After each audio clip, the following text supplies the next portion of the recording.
Join me now to weigh in on it all, representing Texas's 4th Congressional District, Congressman Pat Fallon. Congressman, thank you so much for joining me. Congressman, obviously a lot to dive into and chew on here. But that being said, when it comes to foreign policy, a lot of us just don't trust Biden or the Biden administration based on some of the things that we've seen. And also, he's just all over the place. I mean, he says one thing and then, he does another thing later on. It's like he's never consistent.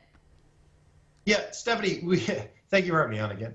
We need to send a clear message to particularly the Russians right now, and he's garbling it. When he said minor incursion, I became vomitous, because that's a signal to say, well, so I have some questions for Mr. Biden. Was the 2014 theft of the Crimea, was that a minor incursion? Because Putin did that. Was the theft of 2 provinces from Georgia in 2008, was that a minor incursion? So is maybe that Putin thinks that I'll just invade and take, a little bit of eastern Ukraine as a minor incursion. Minor incursions oftentimes become major incursions. We should have been projecting strength and made it clear, and never tell your adversary what's off the table and what's on the table. You always say all options are on the table, including and up to the United States military troops, boots on the ground in Ukraine, because that may possibly act as a deterrent. The Russian bear is sniffing weakness, and unfortunately, it looks like they may actually attack. And your thoughts on the possibility of sending 5,000 troops to Eastern Europe? Again, I see both sides to this. There's criticism for it, and there's people that are for it, and I can see why those people who are against it would be against it. But also, too, it's difficult for our country just to sit back and not be involved, because there are other consequences. Our allies and our enemies take note, and they're watching this very closely. Yeah, there's no doubt. I mean, Stephanie, 5,000 troops, say American troops going to Bulgaria or Romania or Hungary or one of the Baltic states, Estonia, Latvia, Lithuania, that's not going to do anything to deter Vladimir Putin. It might make Joe Biden feel better at a cocktail party, but it's not going to do anything. If you're going to send troops and you really actually want to deter or actually fight, it better be 20, 30,000 troops, and they better have heavy equipment and air cover. And that takes a lot of time. So I don't know if that's practical right now. If he was really meant business 2 and 3 months ago, when we got the first signals of these Russian troops being amassed on the Ukrainian border, you pre-position 20 or 30,000 troops in friendly NATO countries that are right next to, and then you can get them into the Ukraine very quickly if you so chose to do that. Sending them from the United States stateside or other places isn't practical right now. What do you think about this? We heard that the U.S. Has ordered the embassy families out of Ukraine. They're calling it a non-emergency. Obviously, many of us are still concerned about Americans who are still trapped in Afghanistan, or allies who were promised that they would receive aid to get out, have not been, actually taken care of. So in that sense, how concerned are you about Americans and families that are still in Ukraine? Very. And if they're telling non-critical personnel or non-essential personnel to leave, that's an indication that we really might be seeing a hot war in short order. And that's obviously not something that any of us want to see. But again, dictators throughout history have reacted to strength and they reacted to weakness. As you just mentioned with Afghanistan, the world was watching.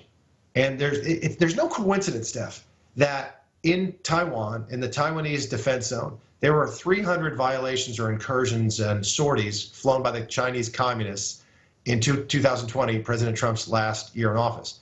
But that was up to 1,000 in Joe Biden's first year. It was triple, because they are trying to gauge what he'll do, or if he'll do anything. And the worst and nightmare case scenario here is that Taiwan gets attacked by the Chinese at the same time the Ukraine gets attacked by the Russians. Some have made the argument that there's so much focus on Ukraine's border or other countries' borders, but what about our border? And so when we're talking about sending potentially 5,000 troops to deal with this situation, what about sending troops to our border? I mean, we do have a crisis here. I get that people want to ignore that. Not you, not me, but some people want to forget about it. But it's a serious situation. No, listen, in Build Back Broke, which is, I called it the Quad B, the Bernie Biden bankruptcy boondoggle, the Quad B. They wanted to hire 87,000 new IRS agents.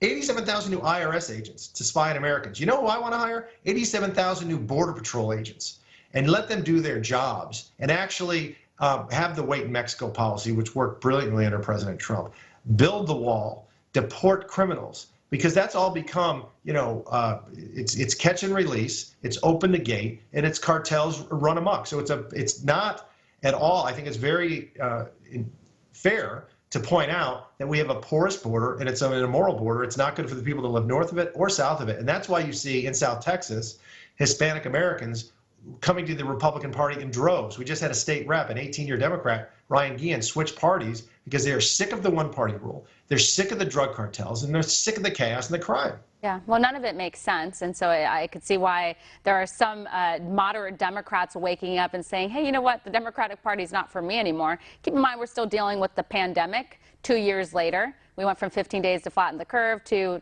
now, I mean, it just never seems to be ending. Yet all of these people who want to keep us on lockdown or ask for a vaccine passport at a restaurant, none of them seem to care that we're dealing with the pandemic and people are coming in from all over the world. Like, who's checking their status? No, that was the huge hypocrisy of the Biden administration. It'll go down in history. And I've been begging anybody on the left to defend the following, which is what you just alluded to, that nobody in the world was allowed to come to the United States in the first 9 months of the Biden presidency because of the national emergency and the pandemic. You couldn't come from Europe, Africa, Asia, anywhere in the world. And yet they looked the other way when 2 million people, and ultimately it was just north of 2 million people crossed the border illegally. Where was Tony Fauci then? I thought he was supposed to be a doctor. But when we know, Steph, when you mix politics and medicine, you get two results: bad politics and bad medicine. Because Fauci remained radio silent because his political masters told him to. And he didn't have the courage to stand up for the truth and for true medicine.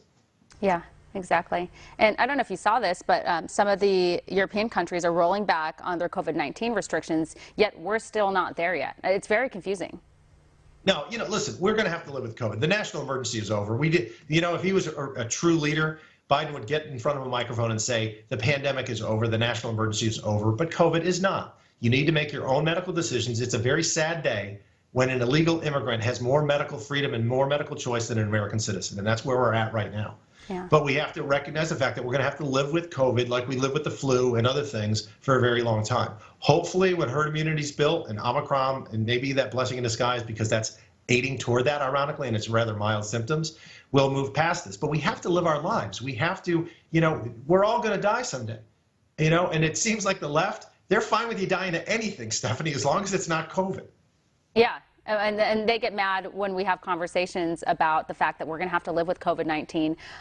But, the reality is we have all the vaccines available. We have to also consider all the consequences of being on lockdown for this long, the mental health, the drug addiction, and so on. But they don't want to look at any of that. They're just focused on one issue. They don't want to talk about immunity, antibodies, or any of the other solutions to COVID. So it's almost like they're not serious about solving it. Well, Congressman, we're going to leave it here. Thank you so much. Thanks, Stephanie. God bless. Take care. Thank you.